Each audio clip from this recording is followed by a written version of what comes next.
Hello there, this is David from David Books and Comics, and today I want to look at one of the genres of fiction.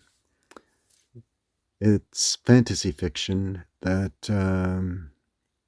stands outside of Western fiction, stands apart because it does come from China, from the Far East. It's called the Wuxia novel, and the Wuxia novel means, in essence, it is a fantasy novel combined with the ancient history of China. Wuxia is described as martial arts fiction. So most Wuxia novels take place in a realm called Wulin, which most translators call or translate directly as the realm of rivers and the lakes. This mystical realm of the rivers and the lakes is where many of our heroes have their adventures.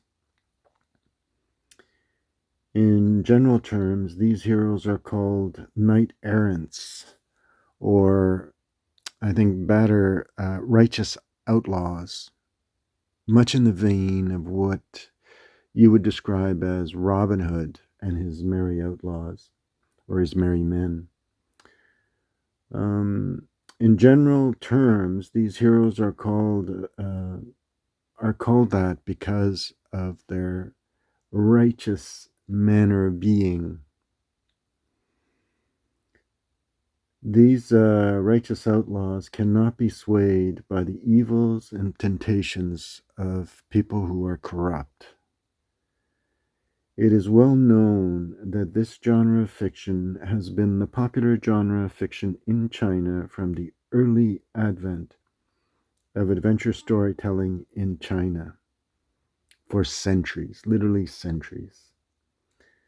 So what you see there is Pearl S. Buck, famous Western writer who lived in China, whose father was a missionary, and who wrote a autobiography or biography of her father, um, called The Fighting Angel, I believe.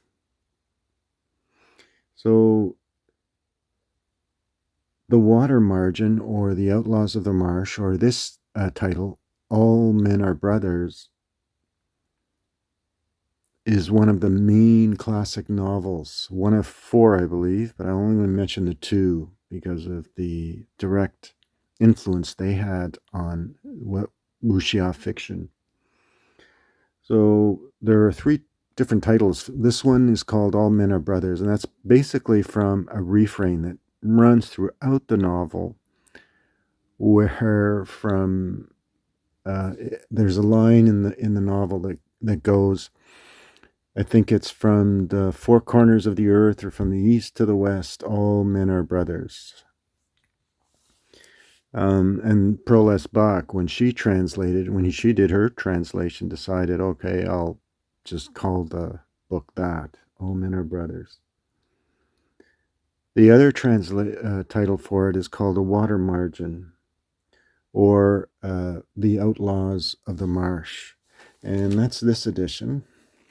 This is the first English edition, published, the official edition, I guess, published by China, by the Foreign Language Press, Beijing. It's a slipcase, and it has the original drawings, and it's a dust jacket, basically. It talks about the writers and gives a general information about who they are. So Luang Guanzhang and Xinayan, that's historians, when they see that, they believe that that's a pseudonym, that they weren't. There was one redactor for all these stories, but that's not that's not their real names. Anyway, so this is the fourth volume, and you can see the what they describe as the martial greeting. And this is volume 3. And you can see martial arts stance there in volume 2. That's Outlaws of the Marsh, volume 2. And you can see, I believe Song Jiang is one of the main characters in the story. He is actually the mind and the leader behind these outlaws. Anyway, so that's the Outlaws of the Marsh. So that's volume 1, the slipcase.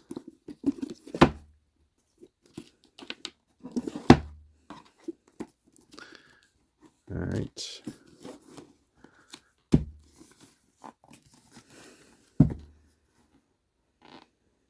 So that's that one. The other one that's equally important for the advent of the martial arts novel is this. It's called The Journey to the West. And that's the main character in this epic 100 chapter series of books. So, first about the water margin, or the Outlaws of the Marsh, or All Men Are Brothers. This one is only 70 chapters long, so it ends with the heroes kind of being pardoned. This one tells the full story. It's 100 chapters long, and this is a spoiler. What happens is the Sung Emperor eventually betrays the outlaws, and they basically, with few exceptions, perish. Okay, so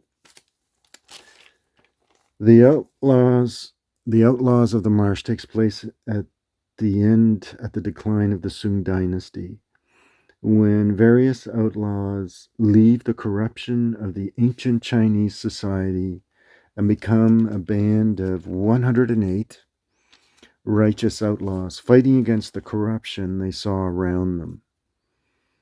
They are all uniquely colorful characters. The story of the Outlaws of the Marsh, you can tell, was a compilation of stories that were told over the many centuries that were eventually redacted or edited into one big epic novel that you see there in front of you. And then a little more about the Journey to the West, another major influence on the Wuxia fiction. So the Journey to the West tells one of the most famous adventures in classic Chinese literature, the story of Sun Wukong, or the Monkey King. The story is about a Buddhist monk who journeys from China to India, that's why it's called Journey to the West, to find rare Buddhist sutras, or, I don't know, sutras, if people don't know, is some sacred text, some sacred spiritual text from the Buddhist tradition. He is accompanied by 3 figures, Friar Sand, Pig, and Monkey, but it is the all-powerful Monkey with his gold-banded staff who becomes the key figure in these adventures, and who features in much of the martial prowess or fighting in the adventures in defeating the bad guys, the evil that they encounter. The adventures are episodic, is the best way to describe it, because, again, just like Outlaws of the Marsh, it's stories that were combined into one, or redacted, edited into one big epic novel. A major development in classical wuxia happened in the Ming Dynasty period, when the characters like Judge Bao and Judge D entered into popular fiction. And I'll show you those. And there are English translations of that. This is one. This is the 7 Heroes and 5 Gallants. And you can see in the image there that you see the 2 main characters starting a battle.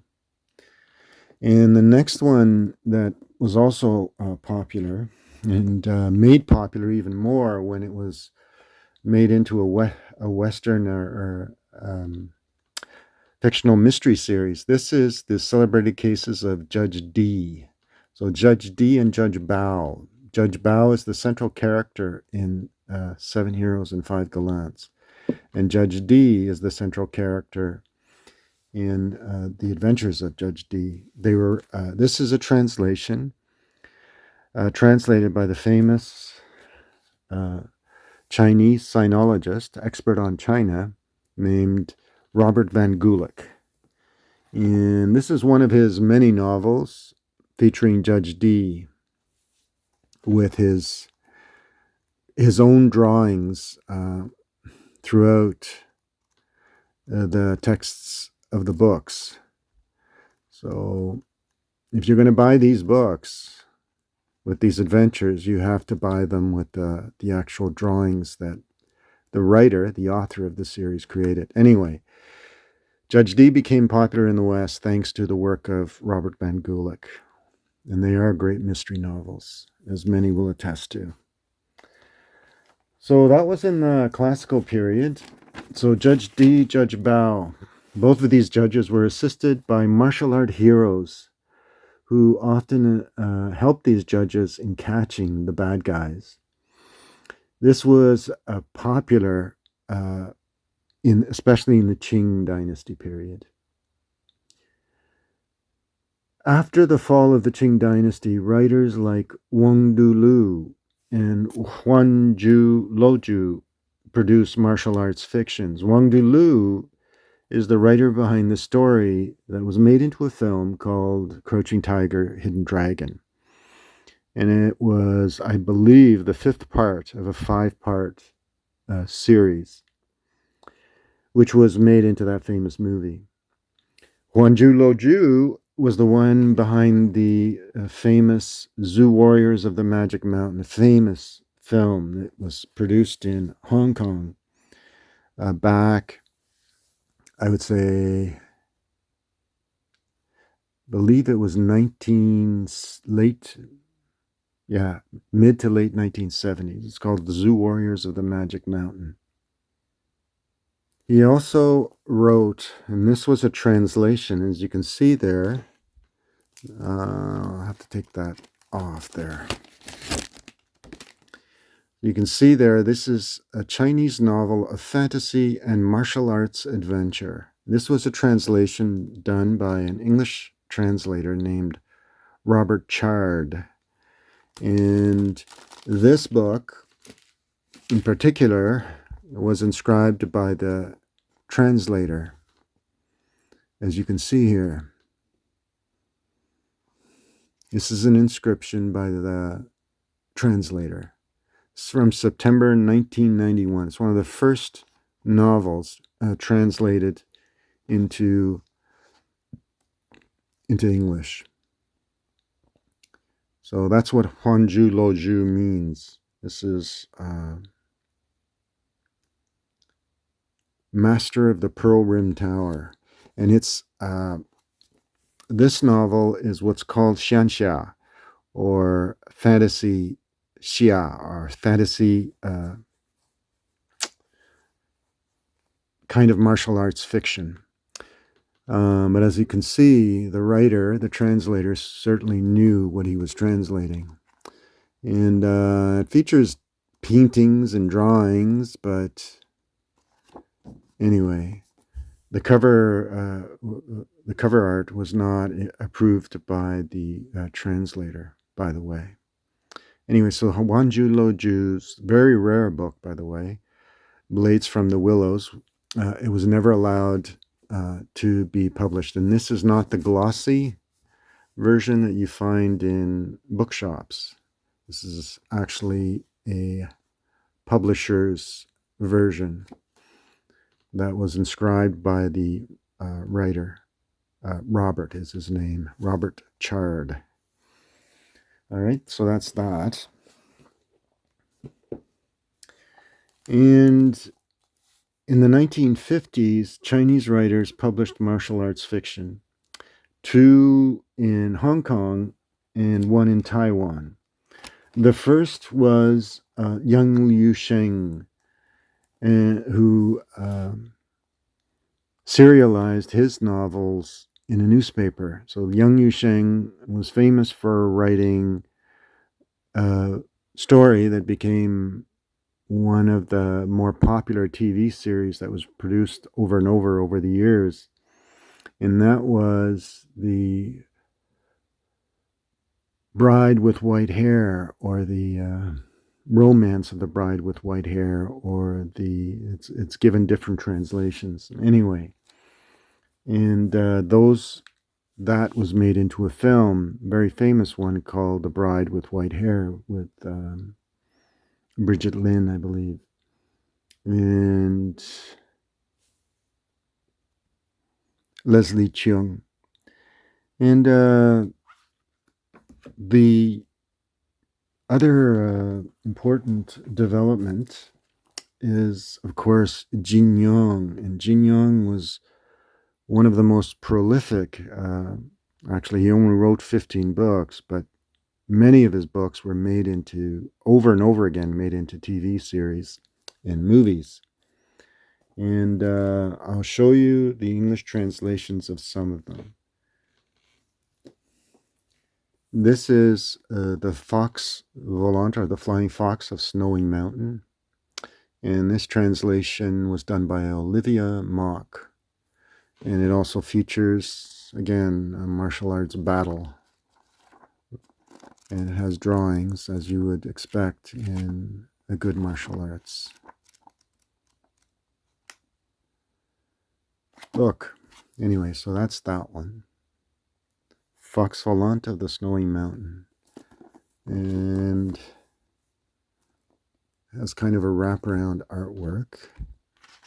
And this was from, first edition was 93. This is second edition, 1996. Here's that one. Just move that aside, showcase this. And this is also the translation that he did. This is from the 90s also. And I believe I bought this one in 1997. And that's The Deer in the Cauldron. Or some people translate it as The Duke of Mount Deer. That was made into a TV series. This is the second book in the series. This is called The Deer in the Cauldron. And you can see it's a martial arts novel by Louis Cha, or Jin Yong. All right, so that's that one.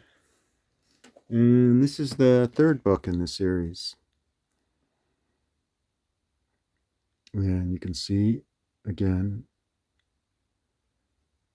with some ancient Chinese work, and you see martial arts novel by Louis Cha.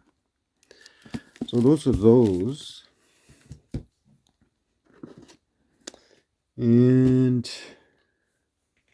the other writer that was very, very important, both combined, that's Louis Cha, Louis Cha, Jin Yong, and Yang Yusheng both combined their Wuxia novel to ancient Chinese history.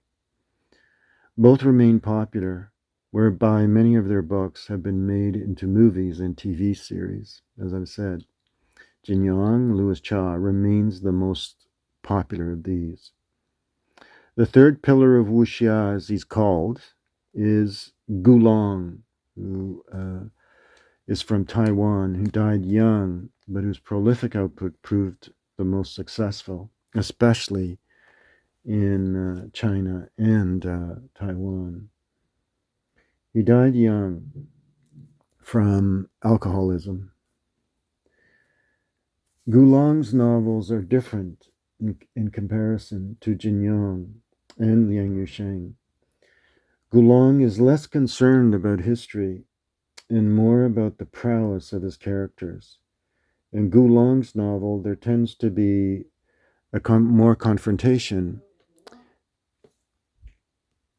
The confrontation through dialogue is one of the key features in Gulong's books. And I'll show you some of those that have been translated into English and French. So this is The 11th Son, and this was a translation done by Rebecca Tai, and you can see it's a novel of martial arts and tangled love. All right, this is one of the best available English translations of Gulong's works, which is available on Amazon, by the way. So that's that one. The other one is this one. This one is, I think it's still available. This is a French translation. It's called Les Quatre Brigands du Abbé, roman traduit du chinois par Christine Cournillot. And she gives an introduction in the book. And as you can see here, so it's Wuxia Xiao Shuo, so Chinese, roman de Gong Fu, as it says there. These are also called Kung Fu novels, but anyway, that's just a convenient translation. So that's Gulong, Les Quatre Brigands du Abbé. So that's The 11th Son. And this is one of my favorite translations, only because this classical novel features beautiful drawings of some of the main characters. This is Wu Sung, and this is one of the main outlaws in the novel. And here's another. You can see there he's in his martial stance.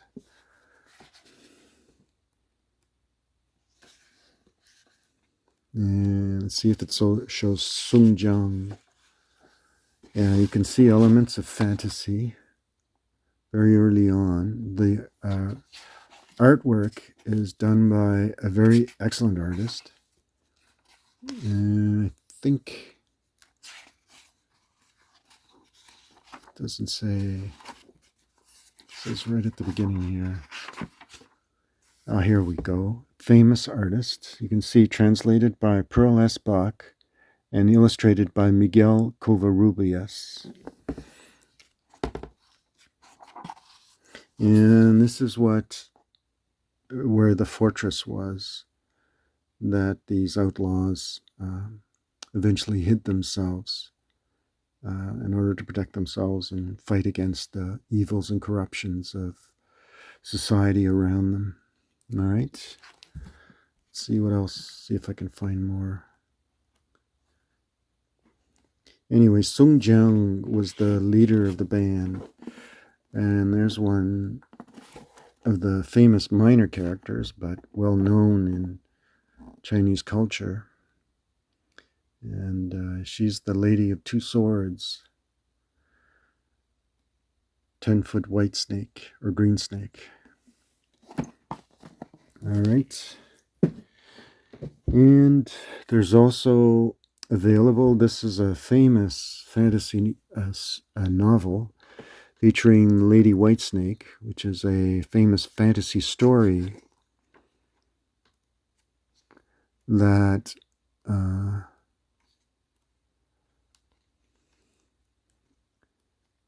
was published way back in ancient China. And it's a simple, straightforward telling of the story. And there you are, there she is with the sword ready to go into battle. All right.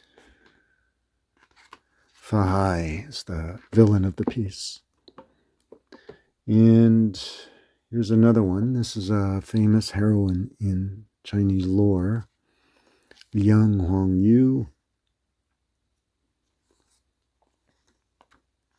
Sort of like Mulan, where the hordes come and she has to fight them off, kind of thing. So, all right, so that's that. Yeah, so much of this fiction is the popular fiction of China. As I say, made into literally sold millions and millions of copies and made into thousands of TV series and movies produced both in Hong Kong, Taiwan, and all of the Chinese diaspora practically. After the fall, after the fall of the Qing Dynasty, in the beginning of the Republic, that's when you have people like Wang Dulu and Huanzhu Luoju writing their novels, and that's really the beginning of what we now have as modern martial arts fiction, which is still being written today and still remains the popular literature of young people in the Chinese diaspora. All right, so I hope you enjoyed this series, this presentation, and feel free to make your comments if you have books that are available to share. Oh, and I forgot, I have to share the recent find I have, and that's this. You've seen this one before, but I recently picked up, this is volume 2, Bon Dun Dun of Jin Yong's Legend of the Condor Heroes. And volume 3. And this is Snake Lies in Waiting. There's also a 4th volume, and you can see, shows our heroes beginning to use their martial arts skills.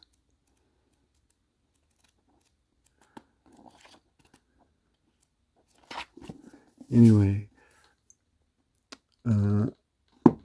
excellent reads and a departure from traditional Western style fiction, because this type of fiction grew in isolation.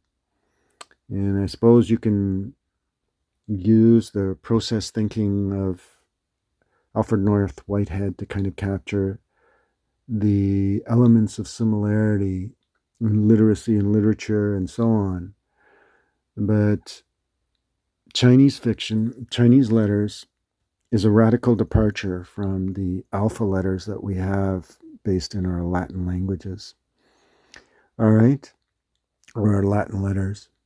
So I hope you enjoyed this, and remember to give me that thumbs up, the like. Thanks everyone for your subscriptions, and always feel free to make your comments, share any videos if you like, and thanks again. Okay, bye.